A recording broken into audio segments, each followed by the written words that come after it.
Chapter 7, The Soul of a Squirrel.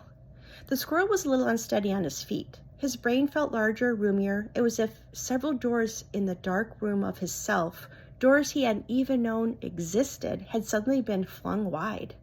Everything was shot through with meaning, purpose, light. However, the squirrel was still a squirrel, and he was hungry. Very. Chapter 8, Helpful Information. Flora and Mrs. Tickman noticed at the same time. "The squirrel," said Flora. "The vacuum cleaner," said Mrs. Tickum.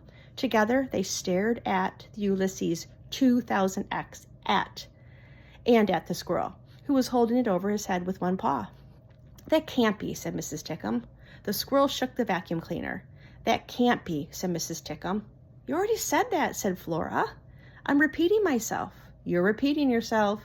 "Maybe I have a brain tumor," said Mrs. Tickum. It was certainly possible that Mrs. Tickum had a brain tumor. Flora knew from reading Terrible Things Can Happen to You that a surprising number of people were walking around with tumors in their brains and didn't even know it. That was the thing about tragedy. It was just sitting there, keeping you company, waiting, and you had absolutely no idea. That was the kind of helpful information you could get from the comics if you paid attention.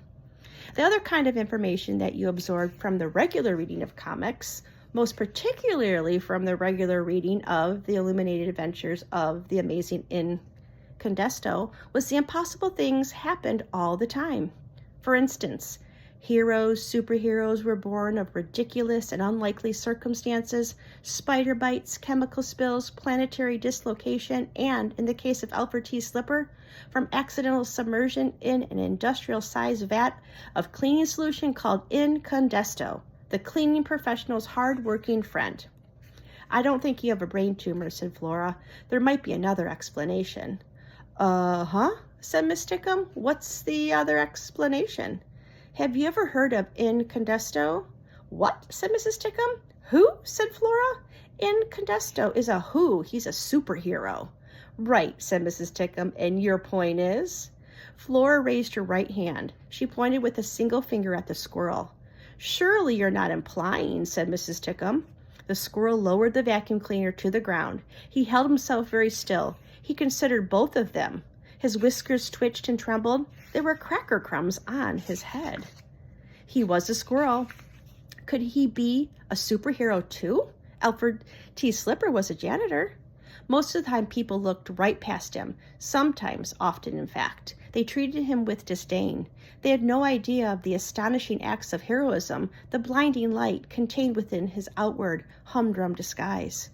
Only Alfred's parakeet Dolores knew who he was and what he could do. "The world will misunderstand him," said Flora. "You bet it will," said Mrs. Tickum. "Tootie!" shouted Mr. Tickum from the back door.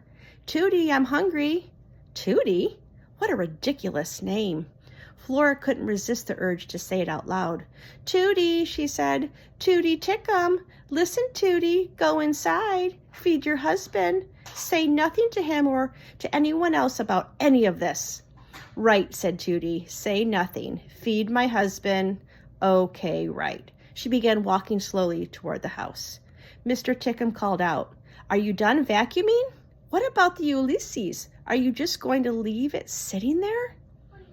"Ulysses," whispered Flora. She felt a shiver run from the back of her head to the base of her spine.